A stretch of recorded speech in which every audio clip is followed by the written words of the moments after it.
Koskele, joka kirmaa kovaan vauhtiin. Luoma tulee perään ja ahdistaa miestä reunukseen. Viitakoski tulee kuitenkin esiin ja vetopaikkaan. Ja kiekko jatkotilanteesta maaliin. Jarno Peltonen pääsee kaikessa rauhassa lyömään Markkasen pudottaman kiekon verkkoon.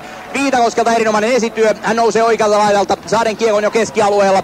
Kiertää. Pukka ei saa häntä pysäytettyä. Ja hän pääsee etenemään. Rystylä syöttää laukoo maalille. Markkasen torjunnasta kiekko putoaa ja Jarno Peltonen on parkkeeraamassa oikea-aikaisesti siihen. Tehden Ilvekselle ottelun avausmaalin.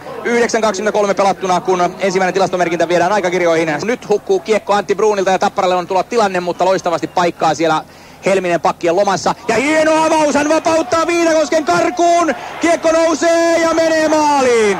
Kukaan ei tahdo seurata, missä kiekko on. Kangasniemi olisi kerinyt, mutta hän ei ilmeisesti näe kiekkoa, joka osuu vastaan luistelevaa Markkasta päin. Nousee 2-3 metriin ja sitten putoaa painovoiman ansiosta, putoaa maaliin. Ja Ilves siirtyy ottelussa 2-0 johtoon, kun ottelu on takana 32-06.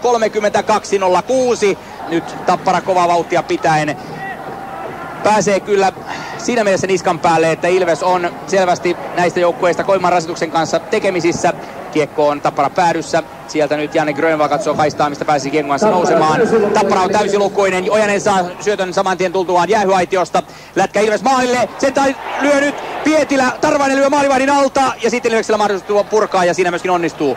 Pietilä pelaa pakin kanssa huonosti 1, 2 ja 3. Siinä avautuu Tarvaiselle paikka. Nyt nousee Vertala. Tulee rajovoikkaasti ja sitten tulee Ojanen. Hänen jalkoihinsa heikäytetään. Ja sitten Elko paikka ja maali punnerretaan väkisin.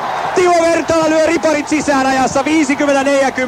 Ja tästähän peli saadaan. Janne Ojasen jalkoihin heittäytyy pelaaja, kun hän nousee maalille.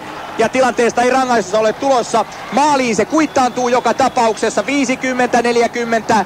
Pettinen vie Barkovin reunukseen. Vääntö jatkuu Ilves kulmauksessa. 4 minuuttia 15 sekuntia on jäljellä varsinaista peliaikaa. Barkov tulee esiin tilanteesta. Syöttää maalille. Nikander pääsee kiekkoon. Ei onnistu purkamaan. Saravo laukoo ruuhkaan. Ja kiekko jää pelattavaksi. Matt Smith sitoo Lehterää, joka pääsee vain vaivoin irti tilanteessa. Pääsee kiepahtamaan nyt maalin edustalle. Syöttää takamiehelle. Siellä on Barkov. Tämän syöttö Luomalle. Luoma pyörittää. Ilves on todella pahassa ahdingossa. Barkov. Ja sitten vetopaikka Lehterä. Laukaus lähtee. Pietilä torjuu eteensä. Kiekko pelattavissa. Ei mene maaliin. Saravo hakee. Syöttää maalin edustalle. Siinä on paikka. Ja Pietilä pääsee. Ei pysty torjumaan enää. Hassinen tekee sen väkisin. Tappara tahtoo voittoa. Tappara tulee rinnalle. Ilves.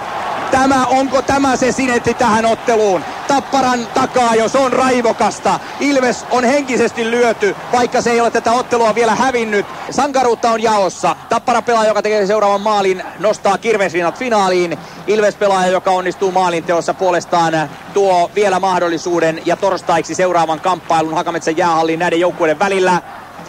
Tommi Miettinen aloituksessa. Vastassaan Janne Ojanen, kiekko aloitteen jalkojen. Ojanen voittaa kaksinkamppailun, punnetaan kiekon taakseen. Kangasniemi, Tarvainen siirtää keskelle päin, mutta Pettinen pääsee siinä katkoon. Kiekko ei tule Ojaselle, sitten Tarvainen saa irtokiekon vuorostaan, nousee keskeltä, väistää taklauksen, pääsee läpi ja nostaa maaliin! Jussi Tarvainen, Tapparan kultakypärä vie Kirvesrinnat finaaliin ajassa 66-20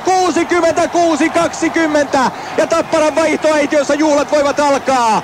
Jukka Rautakorpi, Kari Makkonen ja Jaska Sireen eivät saa itseään irti toisistaan. Juhla on melkoinen. Jussi Tarvainen hööpöttää Tomi Pettisen kaffelle ja tekee ajassa 66-20.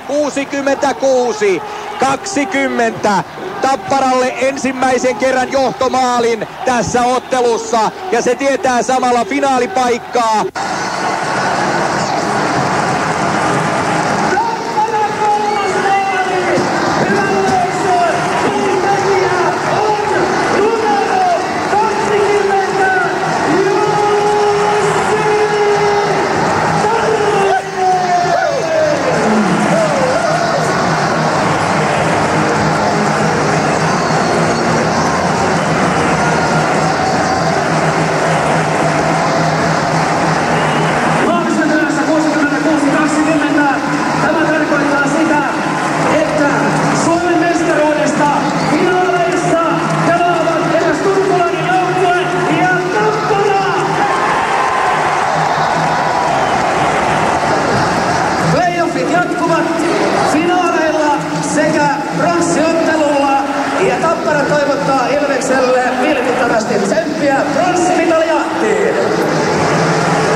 Sehän on hienoa. Turun toverit pääsi finaaliin.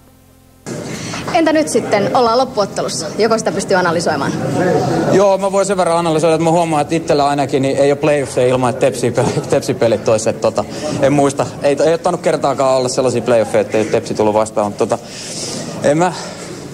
Nyt on vaikea, nyt on pää niin sekaisin muutamasta iskusta ja tästä voitosta, että nyt on vähän vaikea sanoa mitä, pitää mennä juhliin tonne koppiin. Kun ajattelee tätä ottelua, Ilves on tottunut nousemaan selkäseinää vastaan tilanteesta puolivälieräsarjassa. Nyt te nousitte selkäseinää vastaan. Kolmanteen erään lähdettäessä oltiin vielä 0-2 tappioasemassa. Mitä silloin mielessä liikkui? Pakko tasoittaa ja mennä ohi. Ei mitään muuta, että ei siinä... Pyrittiin pelaamaan mahdollisimman kurialaisesti ja luotettiin siihen, että kun me tehdään töitä, niin tulosta syntyy, että vaikeimman kauttahan ne tuli, ettei ne mitään kauniita maaleja ollut, mutta maaleja kuitenkin ja ne laskettiin. Viitakosken jäähy puhuttaa varmasti vielä lehdistössä. Näetkö itse tuon tilanteen? En nähnyt. Mä itse vähän vedin henkeä siinä, aina kun meni vaihtoehtoon. No, mitäs luulet, että tuolla kopissa nyt mietitään? Ei tarvita vielä hetkeä miettiä mitään. No, sanoisin, että se on sellainen viffu jee! Tero Lehterä, kiitos ja onneksi olkoon. Kiitos.